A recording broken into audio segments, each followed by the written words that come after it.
Hello, everybody, and welcome to the Talk of the Town podcast. Here we are already on episode 19 of the podcast this week. It is almost Friday. I always consider Thursday the end of the week. We're already at the end of the week. It's been a great week here on the channel. Yesterday on Why Not Wednesday, you guys really enjoyed the 2K rankings. I had a lot of comments, a lot of thoughts about that. So thank you guys so much for that. Some batching, but a lot of people agreeing, which I'd love to see with 2K19 because that's my game right there. So yeah, I really enjoyed yesterday's episode of Why Not Wednesday. I enjoy all of them. I enjoy every episode I put on here, but the viewership, everything was up yesterday. It was great to see. This time of year, especially with sports content, it is so hard to make content. You're like really stretching and dragging right now. And what's annoying is that I have all of this content. It's for any sports analyst. We have all of this content, rankings, special segments. I have it all right here ready to start. And it's so close, like bounds of content on this channel. It's fun with you guys interacting that I feel like it's going to absolutely skyrocket my viewership on this channel and, get consistently a lot of views. And it's right there at my fingertips, but the season, it's not started yet. It is so close. It's a few weeks away. And right now, you're kind of dragging on the news with training camp and more speculations and stuff like that. I guess always talking sports is always speculation, but man, it's more so than ever right now. So, I'm just so ready for the season to start. I'm going to talk about one of the new segments I have here in a little bit on the channel, but let's get into the first topic today. And that is, can the Chiefs keep the dynasty alive? And to me, they have an opportunity to do what no other team has done in NFL history. Let me explain. So I seen Colin Cowherd talk about yesterday about how he thinks the Chiefs dynasty is over. If you want to see his thoughts and everything on it, go ahead and watch this video and come back. I don't necessarily think that's true. I think they're hitting where the New England Patriots were at for a couple of years. And I think people forget the Patriots had a wall there for a while. They didn't win a Super Bowl for 10 years or something like that. They went to two of them and played the New York Giants, and obviously they lost. But they hit a wall there for a while. Now I think the Chiefs are in a little bit of a different spot as of their age. Yeah, they definitely are. I was trying to compare Brady's age. Yeah, they definitely are. I mean, Mahomes is like 30 years old now. So they don't necessarily have 10 years. They don't really have the time for a 10-year gap. Andy Reid is a lot older than Belichick was at the start of that 10-year gap. Yeah, the timeline's different. That's the part where it kind of gets kind of weird with it. But, I think they're going to have a couple year break. I think they really need to move off some of their older players. I don't think Kansas City is going to make the Super Bowl this year. I know people say it every year. Oh, well, they're counting them out. I haven't counted them out necessarily. I said, guys, this team, it's very Patriots-like to where people count them out and, they come in and make it. This year feels just a little different to me. There's a lot more powerhouse teams in the AFC with extreme Super Bowl aspirations. Not necessarily saying the Chiefs don't have Super Bowl aspirations, but it's a little different in the AFC this year. It really is. They just feel like they're going to take a little bit of a step back. Now, a step back for them is maybe getting bounced out in the divisional round or the AFC Championship. That's not saying that they're not going to make the playoffs and finish 8-9 and, oh my gosh, now there's some big, no, I'm not saying that at all. They'll probably get knocked out in the divisional or the AFC Championship. That's what I can imagine. But I think it's going to be a couple of years. I think they have to offload Kelsey, maybe move off of Chris Jones. Their players are getting older. I think the Chiefs need to get a little younger. And they are younger to an extent. Like, their defense is young for the most part, but their offense isn't figured out yet. And it doesn't necessarily have to be fully figured out. We've seen the last couple of years, they won it with Kadarius Toney, and they don't need powerhouse guys on offense. They just need to kind of figure it out a little bit. The pieces are there. I just think moving off of Kelsey, getting you a young, fresh tight end, whether that's them trading for Kyle Pitts or something. That necessarily wouldn't be the worst move in the world. I don't think Kyle Pitts is, or I know Kyle Pitts is not a Travis Kelce, but there's the potential there that he hasn't, unlocked in Atlanta with Mahomes and Andy Reid. He could unlock in Kansas City. Now, would that pain my soul to see him go there? Yes, but that would be a really good move for the organization. Teams with dynasties and anything always have great tight ends. Great teams always have great tight ends, no matter where they're at, or at least good tight ends. And again, with Kelce's age, it's just a little worrisome. But they're going to have that gap the Patriots did, where they didn't make the Super Bowl for a little while. I don't think theirs is quite going to be 10 years, just because they don't have that timeline. I'm not going to say Patrick Mahomes is going to play until he's 40 years old. Tom Brady, to this point, has been the only quarterback to play at an MVP level at, 40-plus years old and actually keep going. I'm not going to say Mahomes is doing that because it hasn't been done besides one person, and he doesn't have that play in the pocket and throw kind of style. The mentality gets different for quarterbacks when they play old. It legitimately gets different because they don't want to get hit anymore. That's why Brady was he was afraid to get hit. I was trying to not use the word afraid, but he was. Look at Aaron Rodgers. Aaron Rodgers does not want to get hit back there.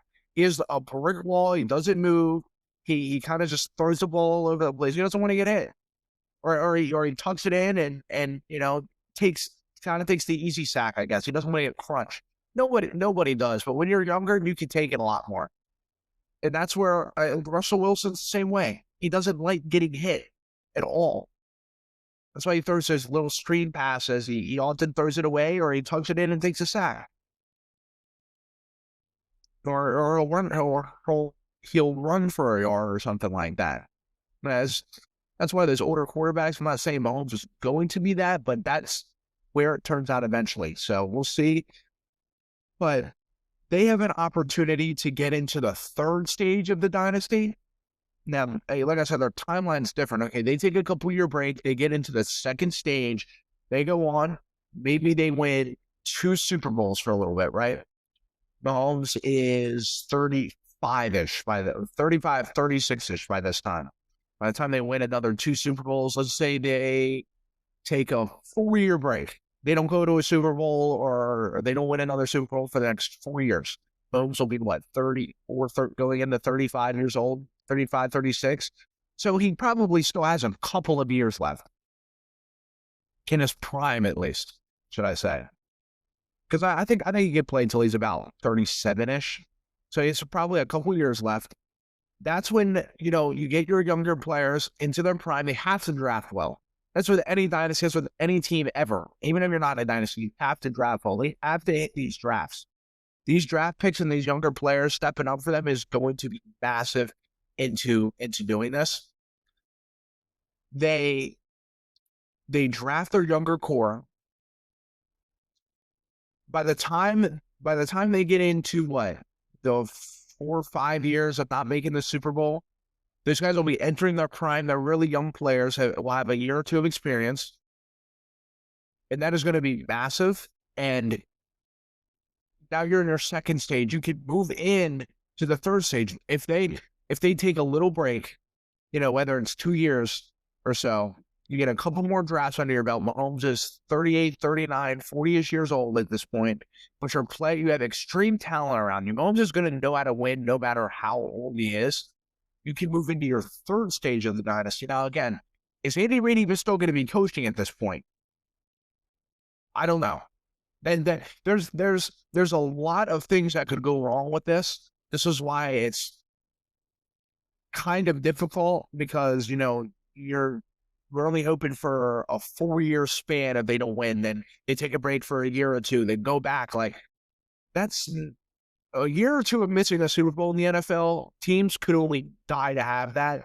So a lot of things have to go right for this to happen. A lot of good replacements for great players they have, whether they can replace Chris Jones, and you're not necessarily going to replace Travis Kelce, but you can get a high level tight end. Again, Kyle Pitts, there's all the potential in the world. I could so see him being a Kansas City Chief. I can just so see it. I'm telling you, I'm reposting this And I'm going to keep saying it in future videos. Kyle Pitts is going to be a Kansas City Chief at some point.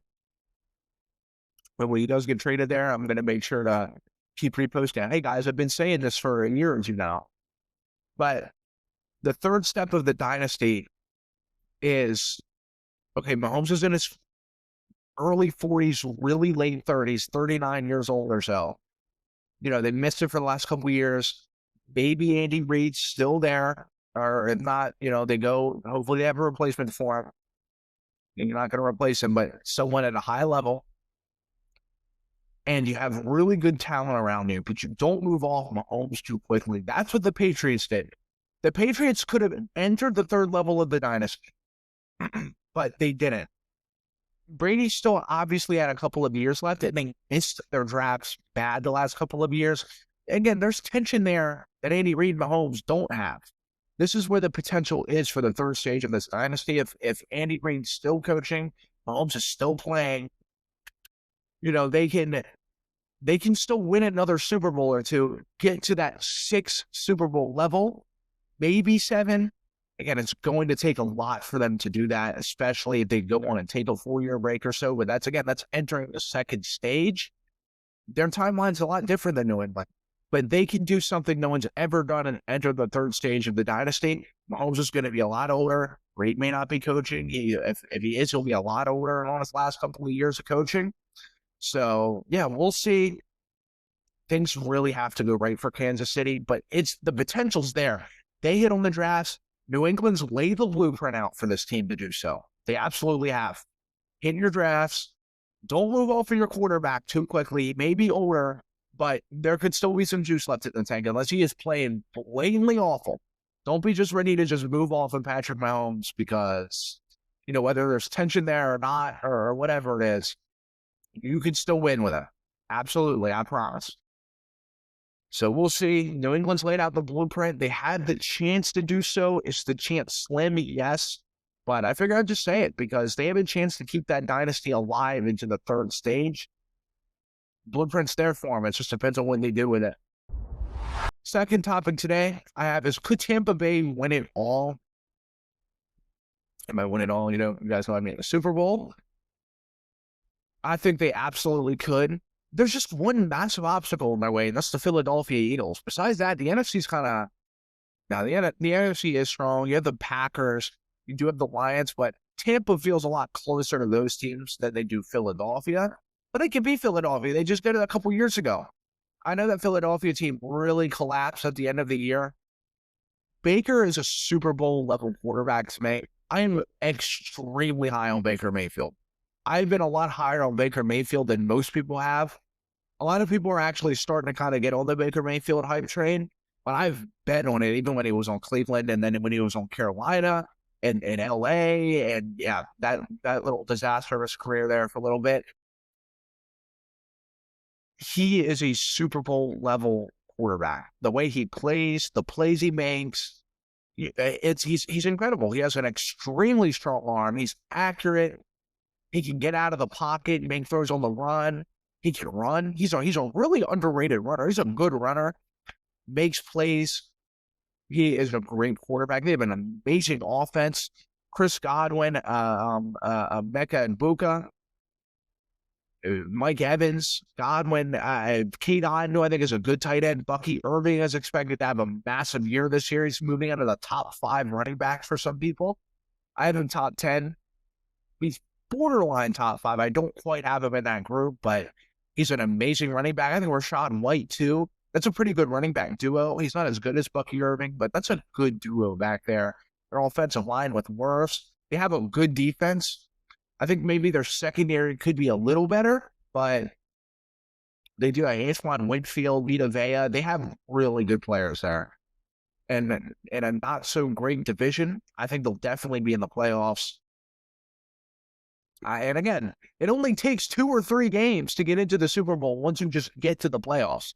It's just getting to the playoffs. There's no reason they could make a miracle run. I think they could easily make the NFC Championship, but there's just a couple obstacles in their way. I think mainly it's the Lions and the Eagles. Definitely the Eagles. A lot of people are kind of downplaying the Lions, but they're tough. That team's tough. be a tough team to beat. But Tampa's kind of had Detroit's number, besides in the playoffs a few years ago, and they barely lost that game. So I think Tampa could absolutely go and win it all. They're kind of one of my dark horse Super Bowl favorites, to be honest with you. People like Tampa as a team, but they don't take them serious as a Super Bowl contender. They're one of my dark horse Super Bowl winners, which I'm going to list dark horse Super Bowl winners tomorrow. I had my Super Bowl winners on my top 10, but I'm going to some real dark horse teams that I'm going to list off tomorrow. Next topic, I have a new segment coming on this channel. I'm not going to start it yet. I'm going to start it when it gets closer to the season.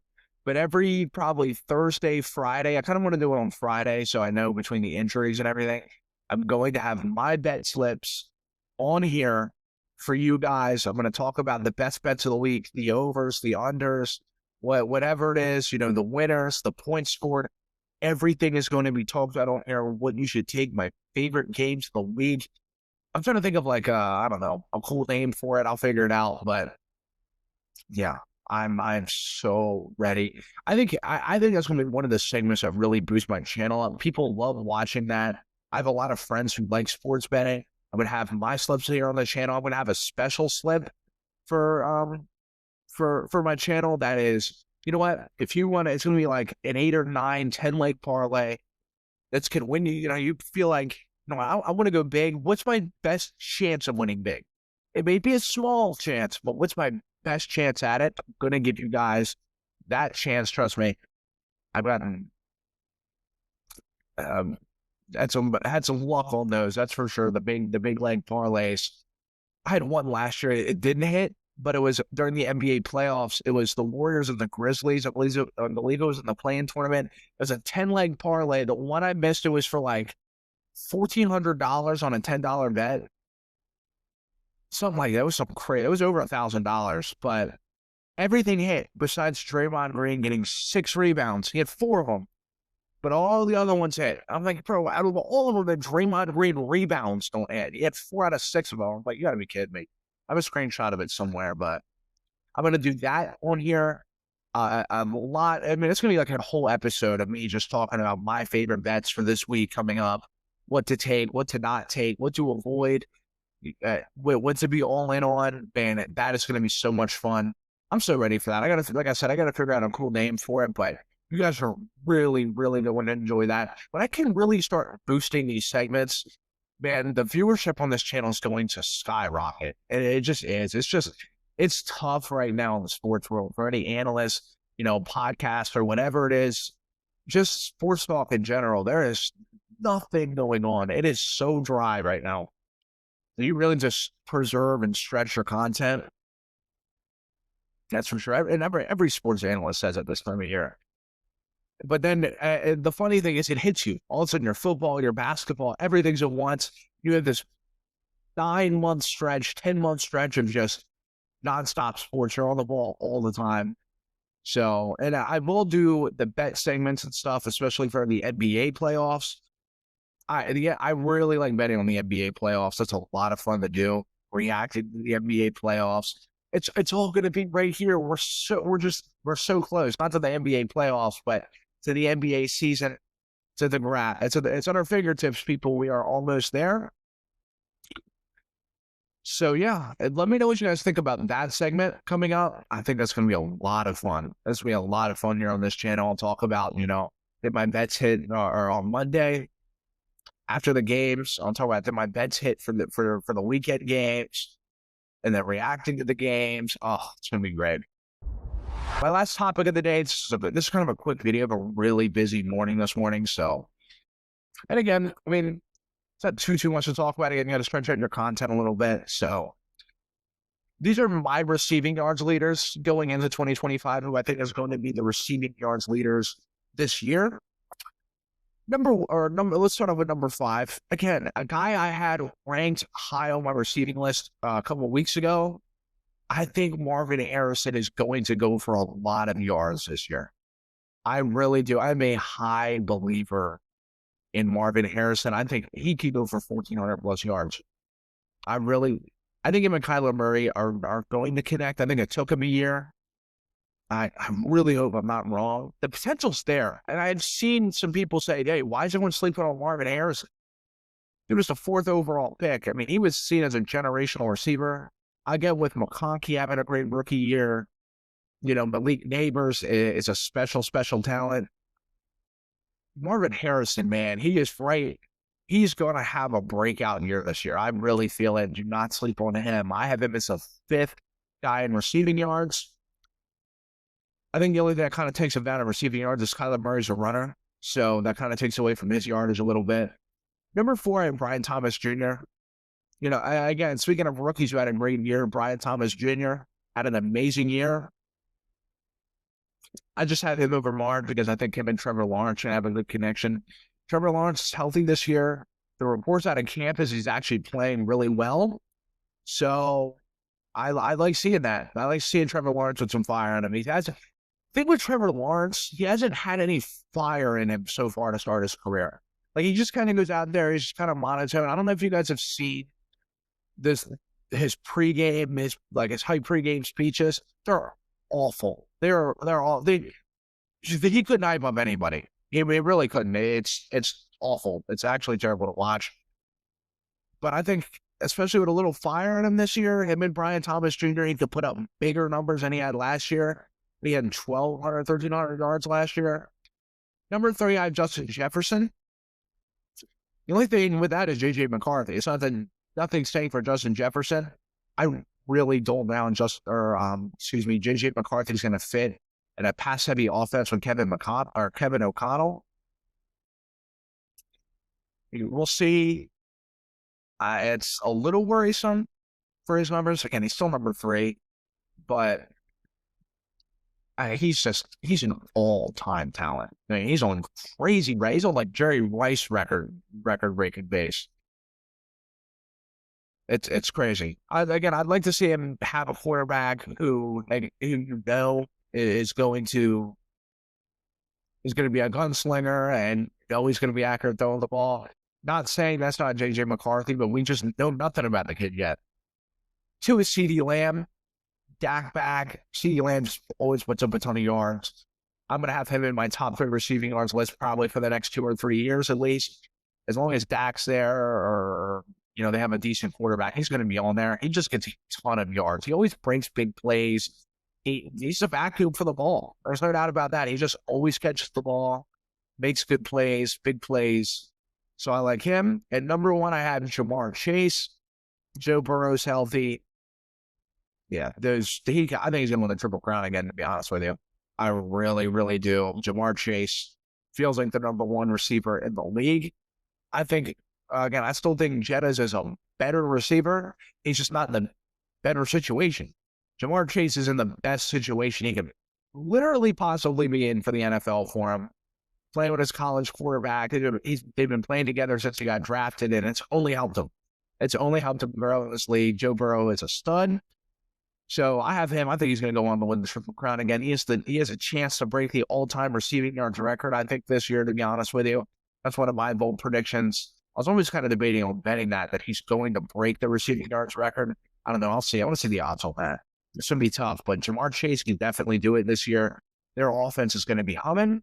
So I think he's definitely going to be at least the receiving yards leader. I think he's going to go for it all.